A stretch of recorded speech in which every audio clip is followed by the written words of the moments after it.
ಹಾಂ sir. Diagnostic C4 ಅದು ಆಯಿತು. ಟ್ರಬಲ್ ಶೂಟಿಂಗ್ ಮತ್ತೇನು ಕ್ಲಿಯರ್ ಡಾಟಾ ಒಳಗೆ ಯಾವ ರೀತಿ ಹಾಂ. ಸೊ ಇದು reached maximum allowed opening count ಐತಿ. ಹೌದಾ, ಬೇರೆ ಫಾಲ್ಟ್ ಯಾವುದೂ ಇಲ್ಲ, ಇದೊಂದೇ ಇದೆ ಅಂದರೆ ಸೊ ನೀವೇನು ಮಾಡಬೇಕು, ಅದನ್ನು ಅಡ್ಜಸ್ಟ್ಮೆಂಟ್ ಮಾಡಬೇಕು. ಅಡ್ಜಸ್ಟ್ಮೆಂಟಲ್ಲಿ ಹೋಗಿ ಎಂಟರ್. ಓಕೆ. ಸೊ ಇಲ್ಲಿ ಬಂದು ನಿಮಗೆ PRV ಓಪನ್ ಕೌಂಟ್ ಅಂತ ಇದೆ ನೋಡಿ. PRV ಓಪನ್ 87 ಇದೆ, 0 ಆಗಬೇಕಲ್ಲ. ಎರಡು ಬಂದು 0 ಮಾಡಬೇಕು. ಓಪನ್ ಕೌಂಟರ್ ಡ್ಯೂರೇಷನ್ ಇದೆರಡು. ಓಕೆ. ಸೊ ಒಂದನ್ನು ಫಸ್ಟ್ ಸೆಲೆಕ್ಟ್ ಮಾಡ್ಕೊಳ್ಳಿ, ಎಂಟರ್ ಹೊಡ್ರಿ.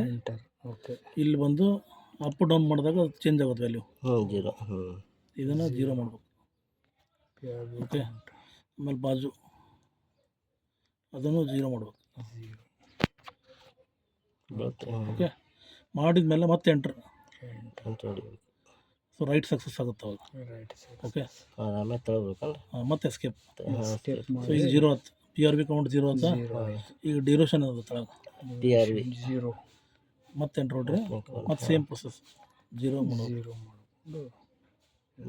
ಅಪ್ ಡೌನ್ ಮಾಡೋದು. ಇದು ಎರ ಮಾರ್ಕ್ ಹೋದ್ರೆ ಸೈಡಿಗೆ ಹೋಗ್ಬೇಕು. ಸೈಡ್ ಗೊತ್ತದಲ್ರಿ. ಮತ್ತೆ 0. ಒಂದ್ಸಲ 0 ಆದ್ಮೇಲೆ ಮತ್ತೆ ಎಂಟರ್. ಸೊ ರೈಟ್ ಸಕ್ಸಸ್ ಆಗುತ್ತೆ. ಸೊ ರೈಟ್ ಸಕ್ಸಸ್ ಆದರೆ ಅದು ವ್ಯಾಲ್ಯೂ ಇಲ್ಲಿ ತೊಗೊಂಬಿಟ್ರಿ 0. ಸೊ ಎರಡು 0 ಬಂದಲ್ಲ ಎರಡು. ಓಕೆ. ಸೊ ಮತ್ತೀಗ ಎಸ್ಕೇಪ್ ಮಾಡಿರಿ.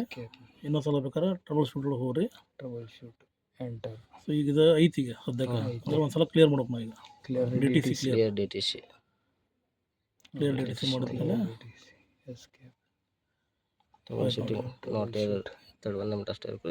Shoot no errors. Okay. So ಈಗ ಸ್ಟಾರ್ಟ್